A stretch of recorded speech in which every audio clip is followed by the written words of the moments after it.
So hello दोस्तों, welcome back. और आपका स्वागत है मेक स्टडी इजी चैनल में। और आज मैं बात करने वाला हूँ रजिस्टर्स के बारे में। माइक्रो प्रोसेसर में रजिस्टर्स काफ़ी ज़्यादा इंपॉर्टेंट है माइक्रो प्रोसेसर में।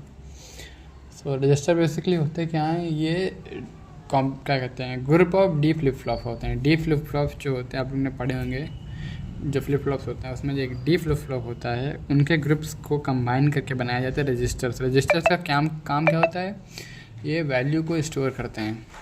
कोई भी जो वैल्यू हम जो क्या कहते हैं डाटा दिया जाएगा, माइक्रो प्रोसेसर के पास जो डाटा आता है उसको स्टोर करने के लिए हम लोग रजिस्टर्स का इस्तेमाल करते हैं।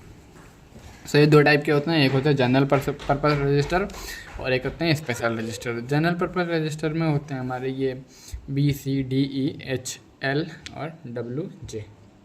सबसे पहले हम इन्हीं के बारे में बात कर लेते हैं।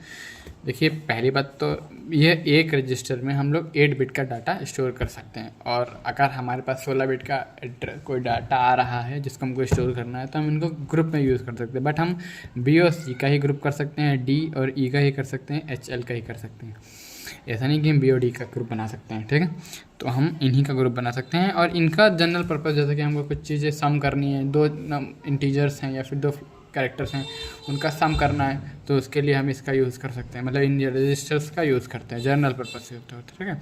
लास्ट के ये दोनों जो होते हैं ये होते हैं माइक्रो प्रोसेसर के खुद के रजिस्टर्स। मतलब इनका यूज़ हम लोग नहीं कर सकते, इसका यूज़ माइक्रो प्रोसेसर ही कर सकता है अपने यूज़ के लिए। अगर उसे कोई वैल्यू स्टोर करनी है कहीं पे कुछ के लिए तो ये इसका यूज़ करता है। अभी बात करते हैं स्पेशल रजिस्टर्स। स्पेशल रजिस्टर्स हमारे होते हैं एक accumulator, flag register, instruction register, program counter, stack pointer और टेम्परेरी रजिस्टर। सो इनकी आप स्टोरेज कैपेसिटी भी देख सकते हैं, ये 8 बिट 16 16, ठीक है। सो अभी इन सब के बारे में डिटेल में बात करते हैं। जनरल पर्पस रजिस्टर हमने देख लिया, अभी बात करते हैं एक्यूमुलेटर की। तो सबसे ज़्यादा इसी का यूज़ किया जाता है। आप एक्यूमुलेटर को इस तरीके से समझ सकते हैं, जैसे कि आप अपने घर का ही कोई एग्जांपल ले लीजिए। जैसे कि अगर मार्केट से कोई भी चीज़ आ रही है, अगर आप 3 भाई बहन हो तो एक भाई जो छोटा होगा वो ऐसा होगा कि अगर जैसे मान लीजिए 3 लोग हैं, इसमें 2 लोगों की आपस में लड़ाई रहती है हमेशा, और तीसरे की दोनों से बनती है नहीं बनती है, छोटा है घर में, ठीक है। तो बाहर से आप कुछ भी लाएं तो अब अपने दूसरे भाई को दें चाहे ना, लेकिन उस छोटे वाले को ज़रूर देंगे, और चाहे वो फिर वो लाए चाहे वो लाए। सो उसी तरीके से आप इसको भी समझ सकते हो। जैसे एक्यूमुलेटर जो होता है उसमें वैल्यू स्टोर होनी है, एक ना एक वैल्यू स्टोर जरूर। अगर आप 2 नंबर्स को ऐड कर रहे हो तो एक वैल्यू जो 2 नंबर में एक नंबर इसमें ज़रूर स्टोर होगा, ठीक है। अभी फ्लैग रजिस्टर क्या होता है, फ्लैग रजिस्टर ये स्टेटस को बताता है। जो हमें 2 नंबर्स को ऐड करना है वो ऐड ये सेपरेट करना है, वो आंसर जो है वो हमारा प्लस में आएगा कि माइनस में आएगा। और जैसे कि आप 2 नंबर्स को ऐड करते हो, जैसे कि 16 और 10 और 6 को ऐड करोगे आप तो 16 आएगा, जिसमें 6 लिखा जाएगा, 1 कैरी जाएगा। तो जो वो कैरी जाएगा वो भी कहीं जहाँ कहीं स्टोर होगा जाके, तो वो जो स्टोर होता है वो भी आपका फ्लैग रजिस्टर में ही स्टोर होता है, ठीक है।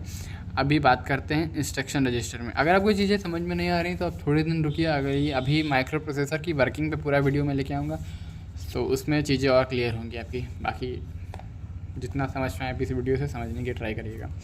अभी बात करते हैं इंस्ट्रक्शन रजिस्टर की।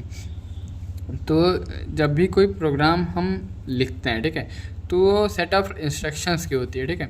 लेकिन हाँ, एक इंस्ट्रक्शन हो गई, फिर एक इंस्ट्रक्शन हो गई। पहले अगर आप C पढ़ रहे होंगे इस सेमेस्टर में तो आपने पढ़ी होगी कि हाँ, पहले हम इंटीजर एक डिफाइन करते हैं, बनाते हैं इंटीजर, फिर उसका क्या कहते हैं उसकी वैल्यू को स्टोर ए वेरिएबल बनाते हैं, ठीक है। फिर हमने मान ली प्रिंट करवाया कुछ, फिर हमने स्कैन करवाया, फिर उसके बाद हमने उसमें कोई क्या कहते हैं कंट्रोल स्टेटमेंट लगाया, कुछ भी करा हमने। मतलब जो स्टेप्स हैं, मतलब पहले वो होगा, ठीक है। तो वो भी कहीं ना कहीं स्टोर हो रही हैं, वो एक एक करके आती हैं माइक्रो प्रोसेसर के पास, सब एक साथ नहीं जाती हैं, एक एक करके आती हैं, ठीक है। तो जब भी कोई प्रोग्राम आप लिखते हैं तो उसमें स्टेप ऑफ इंस्ट्रक्शंस होते हैं। तो जब हम इन इंस्ट्रक्शन को कॉल करते हैं, क्योंकि इसको आपको एग्जीक्यूट करना है, लेकिन एग्जीक्यूट करने के लिए सबसे पहले आपको उसको मेमोरी से अपने पास लाना होगा, ठीक है। तो वो जो मेमोरी से आती हैं, ठीक है, तो सबसे पहले जहाँ पे स्टोर होती हैं जाके वो होती है इंस्ट्रक्शन रजिस्टर। अभी आपको प्रोग्राम काउंटर बताएंगे, प्रोग्राम काउंटर उसी में आपको ये भी चीज़ समझ में आएगी। इंस्ट्रक्शन रजिस्टर समझते हैं, रुकिए आप समझाइए। जैसे आपने कोई भी इंफॉर्मेशन, क्या कहते हैं, कोई भी ऑपरेशन आपको करना है, ठीक है, तो आपको अगर जैसे यूज़र ने डाला कि a+b करो, ठीक है, a+b करो, फिर उसको प्रिंट करो, तो सबसे पहले जो इसके आ जाएगा प्रोग्राम काउंटर। प्रोग्राम काउंटर क्या करता है, प्रोग्राम काउंटर का काम है उस जगह तक के जाना, उस एड्रेस का पता करना, ठीक है, एड्रेस का पता करना कि हाँ यूज़र कहाँ से क्या कहते हैं इनपुट देना चाह रहा है, किस जगह से देना चाह रहा है, तो उस एड्रेस का पता करेगा कौन, प्रोग्राम काउंटर। प्रोग्राम काउंटर इसी में आगे रजिस्टर आता है, प्रोग्राम काउंटर। प्रोग्राम काउंटर क्या करता है, डाटा बस को बताता है, डाटा बस जाती है वहाँ पे, एड्रेस बस को बताता है प्रोग्राम काउंटर, एड्रेस बस वहाँ पे जाती है जहाँ से वैल्यू को फेच करना है, फिर वहाँ पे जाता है, एड्रेस बस गई, एड्रेस बस और डाटा बस, फिर वहाँ से डाटा बस उस डाटा को लेकर के आता है, उस डाटा को जो लेकर के आता है फिर वो कहीं ना कहीं स्टोर करता है, तो जहाँ पे स्टोर करता है उसी को बोलते हैं इंस्ट्रक्शन रजिस्टर। इंस्ट्रक्शन रजिस्टर में वो वैल्यू आके स्टोर हो जाती है। आई होप आपको क्लियर हुआ। तो अगला हमने बताया जैसे प्रोग्राम काउंटर। प्रोग्राम काउंटर क्या होता है, जो हमें इंस्ट्रक्शन को एग्जीक्यूट करना है वो मेमोरी में कहाँ पर है उसका एड्रेस प्रोग्राम काउंटर के इस प्रोग्राम काउंटर में स्टोर रहता है, तथा नेक्स्ट इंस्ट्रक्शन का एड्रेस भी अपने आप आ जाता है। मतलब जैसे कि आप एक इंस्ट्रक्शन थे, ठीक है, आपको उसका एग्जीक्यूट करना था, तो प्रोग्राम काउंटर के पास उसका एड्रेस आ गया कि हाँ भैया यहाँ पे वो क्या कहते हैं इंस्ट्रक्शन है, वहाँ से जाकर उसको लेके आओ। तो आपने एड्रेस बस को भेजा, डाटा बस वहाँ से फिर एड्रेस बस गई, फिर डाटा बस ने उसको उठाया, फिर उसको बाद लेकर के उसने इंस्ट्रक्शन रजिस्टर में स्टोर कर दिया। अब क्या वो समय लगेगा कि हाँ फिर से प्रोग्राम काउंटर में दूसरे इंस्ट्रक्शन का दूसरा एड्रेस आएगा? नहीं, जैसे ही वो प्रोग्राम क्या कहते हैं डाटा बस वहाँ से लेकर के आती है, कंट्रोल प्रोग्राम काउंटर के बाद दूसरी इंस्ट्रक्शन का एड्रेस आ जाता है और फिर इधर से एड्रेस बस को दोबारा भेज देती है।